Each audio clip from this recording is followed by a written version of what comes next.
Hi guys! Magandang araw po sa inyo lahat. Welcome po sa ating maliit na YouTube channel.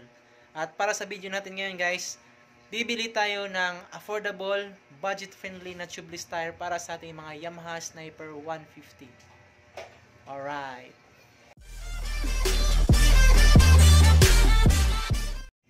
So hello guys, nandito na tayo ngayon sa Sergis Cycle Parts. Ayan. So dito tayo bibili ng gulong natin para sa ating Sniper 150. So bali yung bibili natin gulong guys, yung brand niya is FKR. So ito yung brand na bibili natin guys. Ito. Anyway guys, ito yung kasama ko.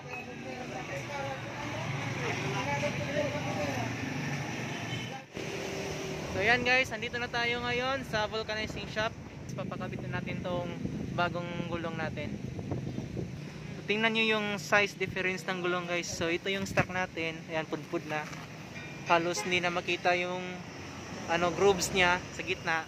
So kailangan natin siyang palitan. Ang size nito guys is 140 by 70 by 17. Ayan. Try natin guys kung kakasya ba siya sa Sniper natin.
Alright. Okay. Ayan guys, nandito na tayo sa bahay ngayon. At to be honest guys, this is the first time na magpapalit ako ng tubeless tire kasi yung motor ko dati guys, tube type siya. Okay? So, konti lang yung idea ko guys about sa tubeless tire kaya nag-research ako sa internet. At ngayon guys, so ibabahagi ko na sa inyo yung mga natutunan ko tungkol sa mga tubeless tires. So, mayroong dalawang uri ng gulong guys.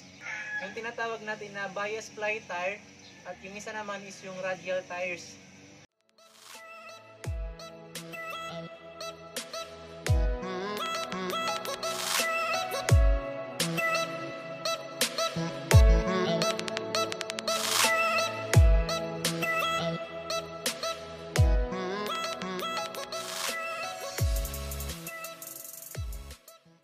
So may dalawa tayong reference ngayon.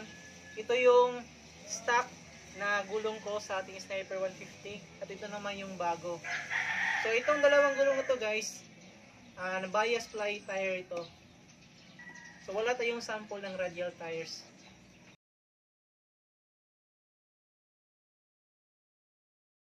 So lahat ng information sa gulong guys, makikita natin dyan dito sa sidewall. So basically guys, nag-upgrade tayo ng gulong. So itong part na to guys, ito yung brand at saka yung series number ng gulong.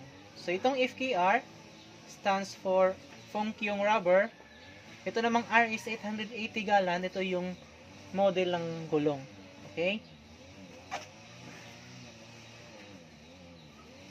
Dito naman sa part na to guys, ito yung date manufactured nitong gulong na to. So 3120, itong first 2 digit, ito yung week number, at itong last 2 digit, ito yung year number. So para malaman natin kung anong buwan, divide lang natin tong 31 by 4.3. So check muna natin sa calculator guys. 31 divided by 4.3. So ginawa tong gulong na to guys, July. Okay? July of 2020. So ito guys, dito natin malalaman kung gaano ba kabigat yung kaya nitong gulong na to. So ito, max load 300 kilograms or 661 pounds at 248 kilopascal or 36 pound force per square inch. Cold. Yan. Ito naman dito guys, ito yung size ng gulong natin, 140 by 70 by 17. So upgrade to from our stock tire na 120. So itong 140, ito yung lapad ng gulong natin. Yan, 140 millimeters. Itong 70 naman, ito yung height ng sidewall natin. So hindi ibig sabihin na 70 guys is 70 millimeters na. Itong 70 is yung percentage or 70% ng total width ng tire natin, which is 140. So 70% ng 140 is 98 millimeters. Okay, 98 millimeters yung lapad na, yung haba ng sidewall. Itong 70 naman is yung size ng rim. Ito guys, itong rim na to. Yung C stands for motorcycle. So itong 66S naman, ito yung load capacity at ito naman yung speed rating. So 66, nasulat nito kanina is 300 kilograms. So kaya nito yung bigat na 300 kilograms. Itong S naman is yung speed rating. So kaya nitong tumakbo ng 180 kilometers per hour. So upgrade siya. Hindi lang yung lapad ng gulong yung nag-upgrade, pati yung kayang bigat at yung yung bilis is nag-upgrade din. So makikita din natin guys na mas matibay itong bagong install natin na gulong compared dun sa nauna. Kasi dito sa nauna guys, ay yung size stock natin na gulong guys is yan. 3 nylon lang. Okay? So, ibig sabihin guys, 3 nylon lang yung nakalagay dito sa carcass niya. Samantalang dito sa bagong install natin na gulong guys is 4 nylon. So, ganun pa rin, B-thread, ibig sabihin, bias ply tire. Yung sidewall naman is same lang, 2 nylon. Okay? So, yan yung mga thread na gamit dito. Nylon. So, yan guys. Ganun lang magbasa ng tire specification. So, yung sunod na natin pag-uusapan ngayon guys is yung break-in. So, tire break-in. So, bakit nga ba natin kailangan i-break-in yung mga bagong gulong? Number 1 guys, kailangan mo natin i-familiarize yung handling ng bagong gulong. Okay, pangalawa, kung mapapansin nyo, pag bago pa lang yung gulong guys, makintab siya, makinis. So, madulas. So, kaya natin siya i-break-in guys para matanggal natin yung kintab niya at gumaspang para mas kumapit yung gulong sa kalsada. 80 to 160 kilometers yung kailangan mo ng takbuhin ng gulong para ma-properly break in. Okay? Kung gusto niyo mabilisan na break in guys, mag long ride kayo na mainit yung panahon.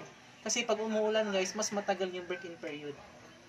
Okay? So ano ba yung mga hindi natin dapat gawin kapag nag-break in? Number 1, bawal muna yung sudden acceleration or yung mabilisang pag-arangkada.